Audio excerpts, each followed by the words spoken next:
Hello guys, Assalamu alaikum. I am Rustam Ali Sama. Today in this video we will discuss the very essential topic of English grammar, cases of noun. Guys, you are already familiar with the definition of noun as well as its kinds. But today here in this video we will discuss about the cases of noun. Guys, basically cases is of six types: subjective, objective, possessive, dative, obligatory and vocative case. In this video we will discuss, we will learn each and every case of noun individually. So without wasting our time, let's start this video. Basically the first one is a subjective case.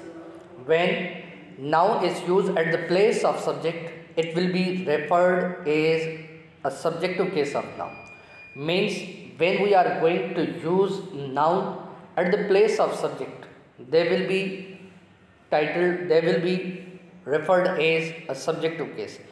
Guys, through these examples you will notice that we have used three nouns: Ali, William Wordsworth and tiger at the place of subject. So here we can say that we have determined the subjective case of a noun. For suppose Ali writes a letter. Here position of Ali, which is a noun, is used at the place of subject. So we can say that Ali is in subjective case. In the second sentence, William Wordsworth was the founder of Romanticism. Here William Wordsworth, who is a very great romantic poet, is a noun and we have used it at the place of subject. So we can say that here its case is in subject. The third one, the tiger is a dangerous animal. Here tiger, which is also a noun, but here in this sentence we have used it at the place of subject. So we can say that it is in a subjective case. Now the objective case means simply when different nouns are used at the place of object, they will be in objective case. Guys, through these examples you will notice, you will observe that three nouns: Ali, school and snake. These are underlying nouns and we have used them at the place of object. So when, according to definition, when nouns are used at the place of object, they will be referred as in objective case. He kicks Ali. They built this school. We killed a snake. Here all these underlying nouns we have used at the place of object. So we can say that they are in objective case. Now our third case is possessive case. Guys, simply we can make possessive case of any noun by using an apostrophe. When we are going to show ownership or possession of different nouns, we can say that they are not in objective case, they are not in subjective case, but here we can say, we can determine that their case will be possessive. Through this example you will further notice that how we have shown ownership of these nouns. For suppose we have used apostrophe with a noun Ali, we have used apostrophe with a noun Ahmed, and we have used apostrophe with the third last noun camel. So through these examples we can notice, we can determine that how nouns sometimes shows their position. Ali's cow gives more milk. Here by using an apostrophe we have shown a position of Ali towards cow. In the second sentence, Ahmed's file has been stolen. Here we have also shown an ownership or possession. In the third one, camel's leg is broken. Likewise, above sentences we have shown possession and ownership.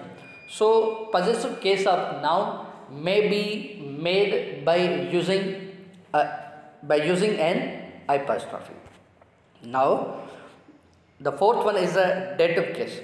Guys, when noun is indirect object of the verb in a sentence, sometimes we use two objects, direct object and indirect object. According to the definition of dative case, that requires indirect object. Now we have to differentiate. We have to find out which one is a direct object and which one is an indirect object. Simply, logically, we can find out which one is a direct and which one is an indirect object. Simply, we have to ask a question from verb of what. The answer will be the direct object, and the rare object will be indirect object. So, according to definition of dative case, we require indirect object which must be a noun. So here, through these examples, you will further notice that which one is an indirect object. Simply here we have used two objects and both are nouns. For suppose Allah sent mankind prophets. Here mankind and prophets both are objects, both are nouns. But here in dative case we require indirect object. Now how can we differentiate between these two objects which are also nouns, that which one is a direct and which one is a indirect? Logically, as I already told you, that by asking a question of what, you can get your indirect object. So the verb, here we have used the verb sent. Simply we have to ask a question of what is sent. The answer will be direct object. Means what is sent? Here prophets. The answer will be prophets. Here we can say that prophets is a direct object, and the rare object which is a mankind is or indirect object. So we can say that here mankind is in dative case. In the next sentence, he gave Ali a book. Here we have also used two nouns, Ali and book. By asking a question of what, we can identify which one is a direct and which one is a indirect. What is given? The answer will be a book. So here the rare object is in dative case. So we can say that Ali is in a dative case. They suggested Tosif this book. Here after a verb suggested, we have two nouns, Tosif as well as book. Now how can we identify which one is a direct and which one is a indirect? By asking a question of what from a verb suggest, we will clearly find which one is the direct and which one is the indirect. Now let's ask a question. What is suggested? The answer will be a book. The answer will be this book. The rare object should be referred as a dative case of a noun. According to fifth case of a noun, which is termed as obligatory, it can be defined as when noun is used after a preposition. Means when we are going to use or when we are going to apply a technique of transposition. Guys, transposition means to exchange the position of different objects.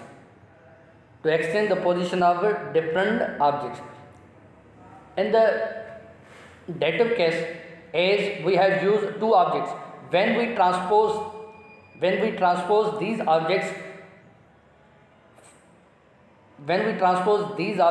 one object must carry a preposition. So according to the definition of obligatory, when nouns are used after a preposition, simply here through these examples you will further notice that Allah sent prophets to mankind. Here we can say that Allah sent mankind prophets. Here this sentence never carries any preposition. But when we transpose these two objects, prophets and mankind, one object must carry a preposition. as you see in this sentence. In the next sentence, he gave a book to Ali. In the third sentence, I brought some flowers to Hanif. I brought some flowers for Hanif. So here, after a preposition, we have used nouns, mankind, Ali and Hanif. So these nouns should be referred as in obligatory case. Why? Because according to definition of obligatory, when nouns are used after a preposition. Now we have to move our last case, which should be termed as vocative case. Guys, simply it can be defined as when nouns are called or addressed. When nouns are called or addressed. For suppose, when we address different nouns, through these examples, you will notice that how nouns are addressed. For suppose, students, let's go. Here, students are addressed. Students are called. So, when you are going to use such nouns vocatively, you have to place sign of exclamation. In the next sentence, Ahmad, stand up. Here we have addressed Ahmad. So after using this noun, we have to place sign of exclamation. Ali, don't shout at me. Here we address Ali. So after using this noun Ali, we have to place this sign of exclamation. So guys, these are the different cases of noun which we use in different sentences. So hope you understand this video very well. Thank you for watching this video.